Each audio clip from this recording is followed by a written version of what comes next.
जिसको ना निज देश निज भाषा पर अभिमान है, वह नर नहीं पशु है और निरा मृतक समान है।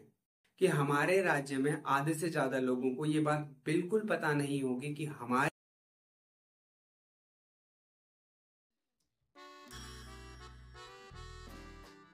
Hello guys, what's up? This is Sanjay Singh and you are with me in Sajwan classes.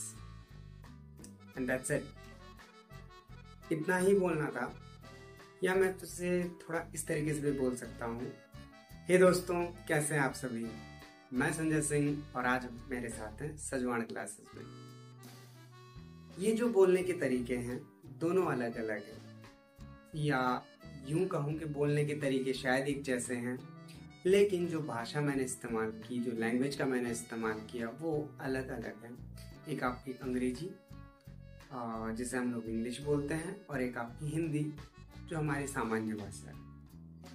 तो ये जो हिंदी और इंग्लिश का चेंजेस है, खासकर भारतीय समाज में आज भी हम लोग उस इंसान को ज़्यादा तवज्जो देते हैं या ज़्यादा तवज्जो देने की कोशिश करते हैं जो अंग्रेजी भाषा में या इंग्लिश भाषा में ज़्यादा अपना इंट्रोडक्शन देता है, अपना परिचय देता है, या सिंपल सी बात है अपने आप को ज़्यादा जाहिर करता है।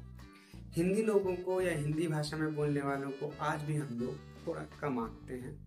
शायद ये हमारे ऊपर 300 साल अंग्रेजी से किए गए पर्टिकुलर आपका जो रूल है, जो अंग्रेजी शासन के अधीन हम लोगों ने काम किया है 300 साल तक, शायद उसका प्रभाव है।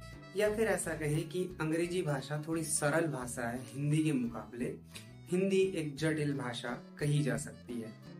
हिंदी का व्याकरण बहुत बड़ा है, जबकि अंग्रेजी का व्याकरण आप कहें तो सिर्फ 26 आपके अल्फाबेट्स में, वर्णों में संचित हो जाता है।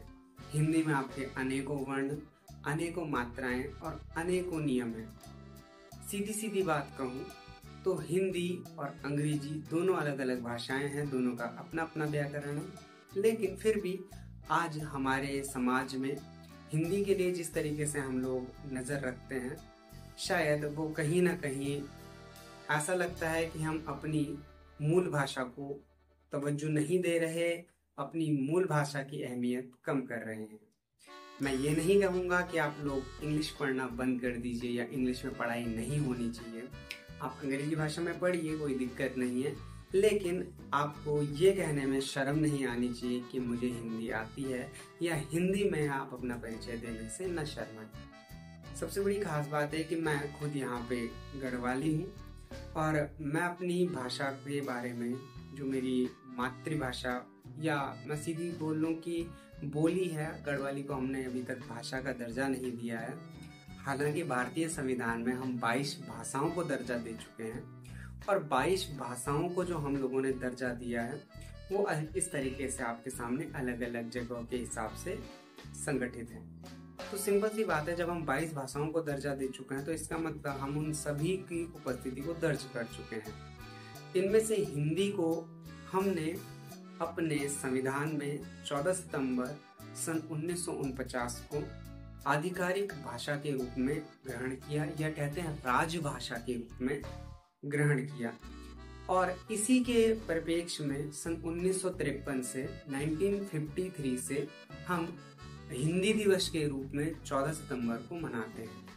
अनेकों विद्यालयों में, खासकर जो हमारा आपका नवोदय विद्यालय है, इनमें सितंबर का जो पहला पखवाड़ा होता है, इसे हिंदी पखवाड़े के रूप में भी हम लोग मनाते हैं।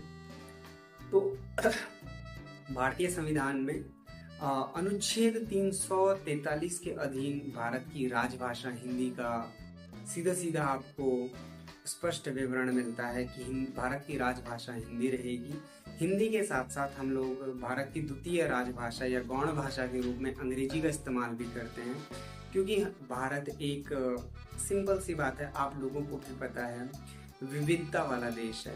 कहीं पे कोई पर्टिकुलर भाषा होती है, कहीं पे कोई और पर्टिकुलर भाषा होती है। तो ये विविधता के कारण जो आपका भारत देश है, भारत देश में हम एक भाषा को मूल भाषा के रूप में या राष्ट्रभाषा नहीं कह सकते।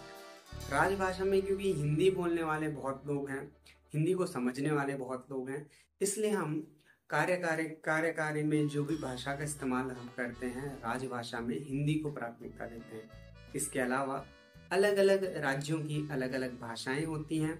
सामान्य तौर पे मैं अगर अपने राज्य उत्तराखंड की बात करूं तो उत्तराखंड की द्वितीय भाषा संस्कृत है, और मैं इस बात को कहने में बिल्कुल नहीं हिचकिचाऊंगा कि हमारे राज्य में आधे से ज्यादा लोगों को ये बात बिल्कुल पता नहीं होगी कि हमारी राजभाषा, राज्य की द्वितीय भाषा संस्कृत है, और लोगों को पता भी नहीं होगा कि हमारी प्राथमिक भाषा हिंदी और द्वितीय भाषा संस्कृत है।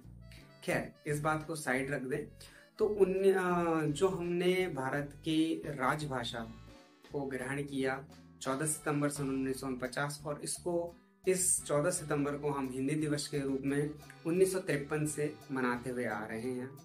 तो आज 14 सितंबर को अगेन हिंदी दिवस की सबसे पहले आप सभी को हार्दिक शुभकामनाएं। और सीधी सीधी बात यह है कि जहां हम इतनी सारी भाषाओं को 22 भाषाओं को मान्यता दे चुके हैं, तो हमें अपनी मूल भाषा हिंदी के बारे में बिल्कुल शर्म महसूस नहीं करनी चाहिए, बल्कि हमें तो कहना चाहिए कि हमारा देश एक विविधता वाला देश है और हम सभी भाषाओं को स्वीकार करते हैं। हम अपनी राजभाषा हिंदी को भी सभी के बराबर मान्यता देते हैं, किसी को कम नहीं, किसी को ज्यादा नहीं। तो साधारण सी बात यह है कि आप हिंदी का भी बराबर इस्तेमाल करें जिस तरीके से आप लोग इंग्लिश का इस्तेमाल कर रहे हैं। और इसमें मैथिली शरण गुप्त की 2 लाइनें याद आती हैं कि जिसको ना निज देश निज भाषा पर अभिमान है, जिसको ना निज देश निज भाषा पर अभिमान है, वह नर नहीं पशु है और निरा मृतक समान है। सीधी सीधी बात, जिसको अपने देश और अपनी भाषा पर गर्व नहीं है, वो मनुष्य कहलाने लायक नहीं, वह पशु के समान है, क्योंकि पशुओं की कोई भाषा नहीं होती, पशुओं का कोई देश नहीं होता, पशुओं का कोई राष्ट्र नहीं होता।